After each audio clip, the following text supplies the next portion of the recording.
Con el permiso de la mesa, compañeras y compañeros diputados, en 1856, durante los debates que dieron origen a nuestra Constitución, el diputado Ponciano Arriaga advertía con una claridad que sigue resonando hasta hoy: abusar del poder militar es incompatible con los elementos de la pacífica y verdadera libertad. Estas palabras, pronunciadas hace más de siglo y medio, no solo son una advertencia histórica, sino una guía que debemos seguir hoy cuando discutimos una reforma que pone en peligro la esencia misma de nuestro régimen constitucional. Lo que debería ser una excepción se ha convertido en regla. La militarización de la seguridad pública, que inicialmente fue presentada como una medida temporal y controlada, ha crecido, hay que decirlo, sin límites. La Guardia Nacional, concebida como una institución civil, ha sido paulatinamente absorbida por la lógica militar. Y esta reforma busca consolidar de manera indefinida el control militar, vulnerando los principios de excepcionalidad y subordinación civil que nuestra Constitución y tratados internacionales protegen. Nos encontramos ante una iniciativa que plantea la subordinación de la Guardia Nacional a la Secretaría de la Defensa Nacional, trastocando con ello principios fundamentales que han regido la relación entre el poder civil y el militar desde la fundación de nuestro Estado moderno.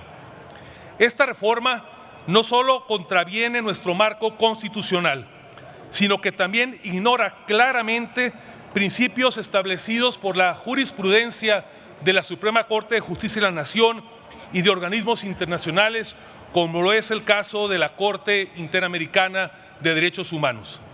Permítame desarrollar brevemente los argumentos principales que sostienen nuestra postura en contra de esta reforma.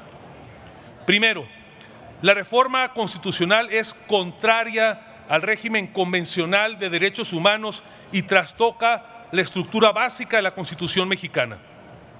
El artículo 129 de nuestra Constitución, que ha permanecido inalterado desde 1857, establece que en tiempos de paz ninguna autoridad militar puede ejercer más funciones que aquellas estrictamente relacionadas con la disciplina militar. Este principio es la piedra angular diseñada para impedir que el poder militar se extienda crecientemente en la vida civil.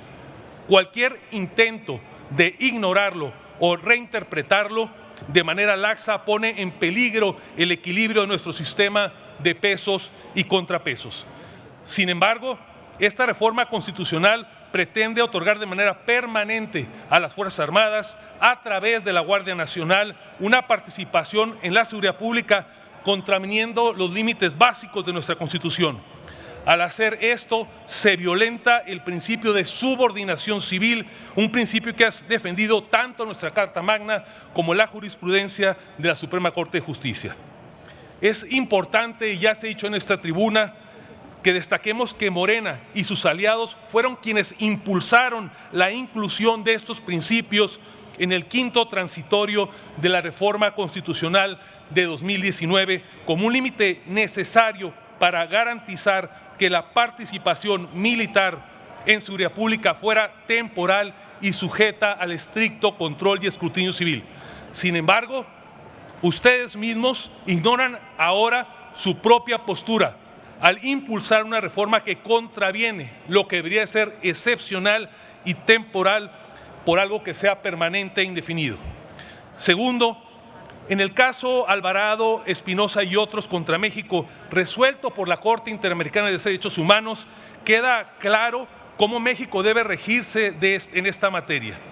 En este fallo, la Corte estableció 4 principios fundamentales que las Fuerzas Armadas puedan intervenir en labores de seguridad pública de manera constitucional y compatible con los derechos humanos. Esos principios los conocemos bien, son excepcionalidad, subordinación, complementariedad, regulación y fiscalización. La excepcionalidad no está presente en la reforma que hoy estamos discutiendo.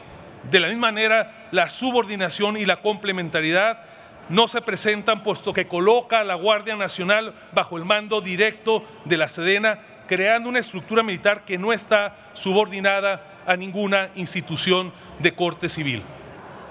Tercero, en cuanto a la regulación, la reforma no presenta ningún esquema claro para regulación del uso de la fuerza bajo el control militar. Y cuarto, no existe fiscalización sobre los mecanismos para el uso de dicha fuerza.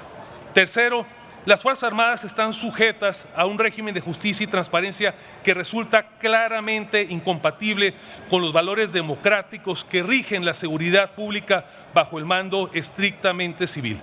En efecto, hay que decirlo, las Fuerzas Armadas están diseñadas para operar en contextos de guerra y conflicto donde los valores de obediencia incondicional y la disciplina estricta y de sacrificio son primordiales. Sin embargo, estos valores no necesariamente se alinean a los principios democráticos que deben de guiar a las instituciones civiles y de seguridad pública. Compañeras diputadas y diputados, quizá sí haya que retomar ahora los temores del diputado Ponciano Arriaga de 1856 y reconocer que existen razones profundas para defender hoy el gobierno civil sobre el militar.